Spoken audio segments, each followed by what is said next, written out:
मैं बारामती में था, अजय दादा के फ्यूनरल में था।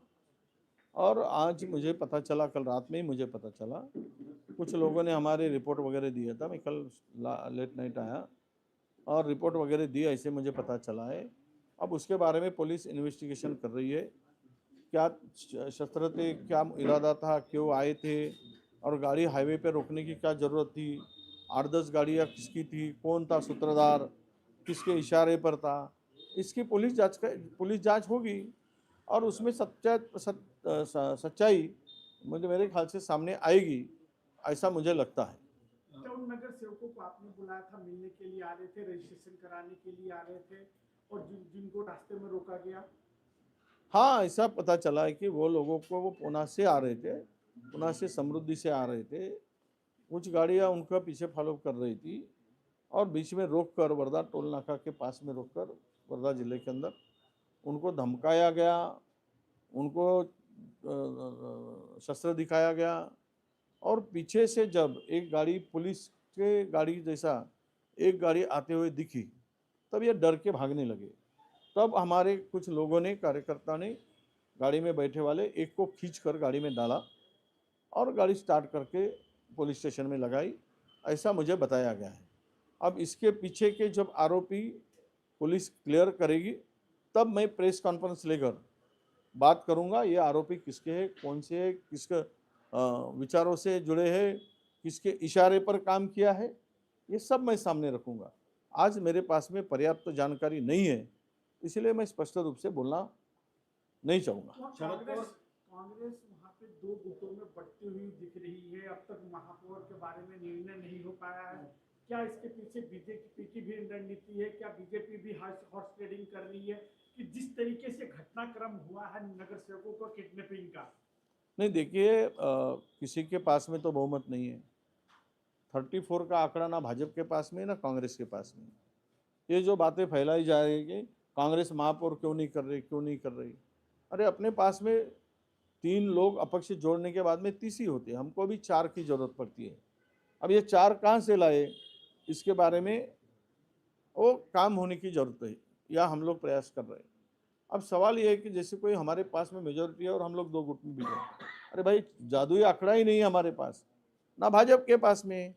वो है, अपना अपना प्रयास कर रहे हैं, हम भी अपना प्रयास कर रहे हैं, वो भी अपना प्रयास कर रहे हैं। रहा सवाल कि अभी मेयर बनाने का, तो आंकड़ा जुड़ जाने के बाद में मेयर बनेगा। अगर वो जुटाते हैं तो उनका होगा, हम जुटाते हैं तो हमारा होगा, इसमें कोई दो राय थोड़ी है। पर जादुई आंकड़ा हमारे पास में क्लियर मेजोरिटी नहीं है। हमें 4 की आवश्यकता फिर से है, तीसरी लोग हमारे पास में, 3 अपक्ष को पकड़ के। और भारतीय अभी इसमें बार्गेनिंग थोड़ी, उद्धव ठाकरे जी की सेना के 6 लोग होने से और उनके साथ में 2 लोग, ये जो है वंचित, वो उनके गुट में शामिल होने से उनका 8 का आंकड़ा हुआ है। अब उनके पास में 24 है, एक अजीत दादा अपने शिंदे सेना का पकड़ के उनके साथ में, और 24 है।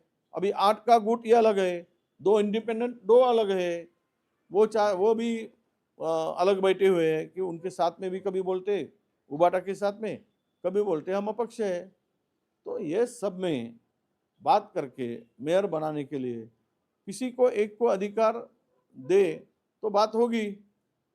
अब हम लोग भी अकलमंद से यही बात कर रहे हैं कि किसी को भी अधिकार दे दो जिससे बात करने के लिए और बहुमत का आंकड़ा जुटाने के लिए। हमने भी बात किया है, उनका निर्णय आने के बाद इसमें आगे बढ़ेंगे। राजेश टोपे जो है शरद पवार गठ के नेता, उन्होंने ऐसा कहा है कि दोनों एनसीपी का विलय जल्दी ही होने वाला था। इस संदर्भ में बैठक भी हो चुकी थी और अजित पवार जल्द ही इसकी घोषणा करने वाले थे। कैसे देखते हैं इस बात को? तो इसका मतलब कि राजेश टोपे जी इस घटना के साथ में वो बैठक का संबंध जोड़ रहे हैं। अगर ऐसा है तो पूरे एनसीपी ने एक साथ में डिमांड करना चाहिए कि इसके बारे में चौकसी होनी चाहिए। अब उनकी निष्पक्ष चौकसी की बात होना चाहिए। देखो, किसी को भी हम लोग आरोपी करके कोई ये इंसिडेंस को लेकर खड़ा नहीं करना चाहते। अब लोगों की भावना हो जो है, वो भावनाओं के साथ में सरकार, हम लोग सोशल मीडिया पर देख रहे हैं 80% लोग इस बात को ये कहते हैं कि इसके पीछे कोई षड्यंत्र है, ये कुछ कट है, तो इसके बारे में तो सरकार की स्पष्टता आनी चाहिए। इसलिए इंक्वायरी की बात अगर करते हैं तो ठीक है। अब राजेश टोपे जी ने जो कहा कि दोनों एनसीपी के एकत्र आने की बात, एक होने की बात, वो सच बात है। इनकी बैठक हुई थी और एक होने की बात चल रही थी। अब उसी समय अगर अजीत दादा का प्लेन क्रैश होता है तो ये गंभीर मामला है। इस बारे में उच्च स्तरीय चौकसी के बाद ही क्लियर हो पाएगा, ऐसा हमें लगता है। डेफिसिट जिस तरीके से देख रहे हैं, आर्थिक सर्वेक्षण का जो रिपोर्ट आया है अभी हाल ही में, नहीं, आर्थिक संरक्षण में महाराष्ट्र का तो बट्टा बढ़ चुका है, वो पढ़ने के बाद में पता चलता है। आगे का कोई काम भी नहीं कर पाएंगे, ना बैंक हमको कर्जा दे पाएगी। अब डिफिसिट का तो पिछले 2 साल से हम यही देख रहे हैं ना, जो बजट पेश हो रहे बड़ा लंबा डिफिसिट है, क्योंकि खर्चा ज़्यादा, इनकम कम, और इससे महाराष्ट्र ये पूरा फाइनेंशियली क्राइसिस में है, ऐसा भी पता चलता है। तो आगे चलकर बहुत सारे योजनाओं को बंद ही करना पड़ेगा और डेवलपमेंट को भी बंद करना पड़ेगा। आर्थिक फाइनेंशियल कुछ शिस्त लगानी पड़ेगी, तभी इससे हम लोग बाहर निकल पाएंगे। नहीं तो और हम लोग खड्डे में जाते जाएंगे। और महाराष्ट्र जो एक नंबर की बात करते थे, महाराष्ट्र की स्थिति बहुत पतली होगी। जैसा रुपया पतला हो रहा है डॉलर के तुलना में, वैसा महाराष्ट्र भी होगा। सर, वो एक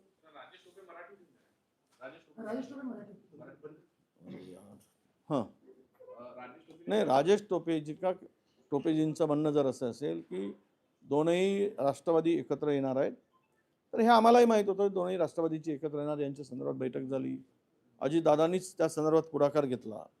आता ते जर म्हणत असतील की या बैठकीशी आणि एकत्र येण्याशी अजितदादांच्या प्लेन पडण्याचा संबंध आहे, क्रॅश होण्याचा संबंध आहे, तर मला वाटतं या संदर्भात चौकशीची मागणी एनसीपीने केली पाहिजे आणि स्पष्टता आणली पाहिजे।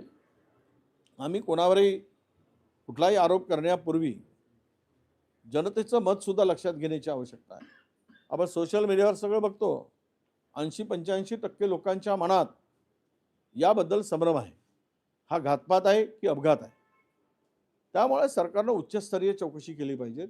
यामागे काय कोणाचा हात आहे, कोणाचा सहभाग आहे की नाही आहे, हे संदर्भात सीबीआय चौकशी विभागाने म्हटलं, किंवा न्यायाधीशाच्या अंतर्गत एक समिती करून अशी उच्चस्तरीय चौकशी व्हावी आणि यामध्ये सत्यता पुढे यावी, असं आम्हाला वाटतं। सुमित्रा पवार को सीएम डीसीएम बनाने की बातचीत चल रही है, पहल शुरू की गई है, इसको किस तरीके से नहीं, ठीक है ना, एक महिला अगर डिप्टी, महाराष्ट्र के इतिहास में डिप्टी सीएम करके एक लेडीज को विराजमान होते तो अच्छी बात है, और उनका अधिकार भी है। उस बारे में निर्णय पार्टी को लेना है और बीजेपी को लेना है। अब कौन सा डिपार्टमेंट देना है, ये भी निर्णय उनको लेना है।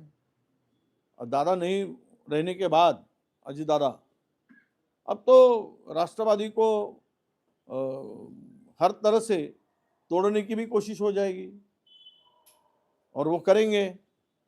पश्चिम महाराष्ट्र को एक सेकुलर नेता के रूप में अजीत दादा ने अच्छी तरह संभाला था।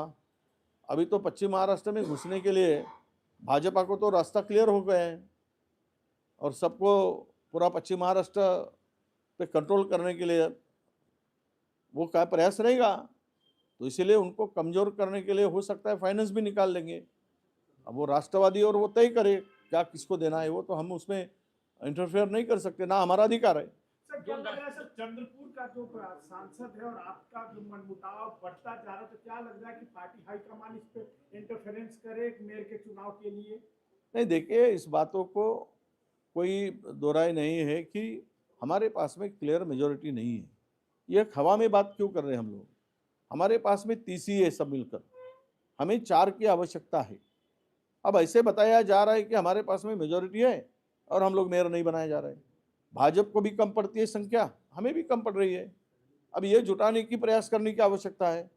अब है तो है ही नहीं है किसी का प्रयास। चाहे वो भाजपा कर रहे और हमारे तरफ हम कर रहे।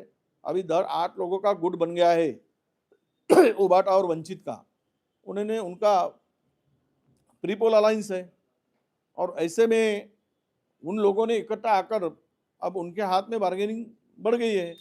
जो इंडिपेंडेंस 2 है वो चाहते हैं कि जो मेयर बने वो उनको पूछकर बने, हम बोलेंगे वो बने, ऐसे वो दोनों चाहते हैं। तो इसलिए ये सब पेच अड़ा हुआ है। राज सवाल वो वहाँ पे चंद्रपुर में जब ये कल हाईकमांड बोले कि अमुक मेयर और अमुक ये, तो कल का कल प्रॉब्लम सॉल्व हो जाएगा। उसके लिए समय कोई ज़्यादा बिताने की आवश्यकता नहीं पड़ेगी।